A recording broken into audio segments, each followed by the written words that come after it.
You ask Tiger to solve. This deals with linear equations with one unknown. The final result is n equals -12.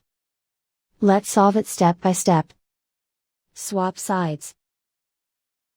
Group all constants on the right side of the equation. Add 16 to both sides.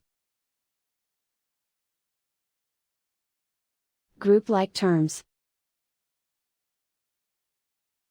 Simplify the arithmetic.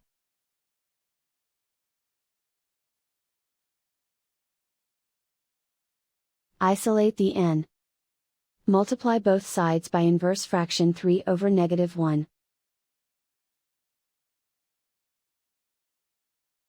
Group like terms.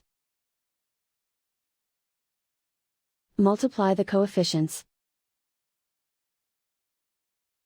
Simplify the arithmetic.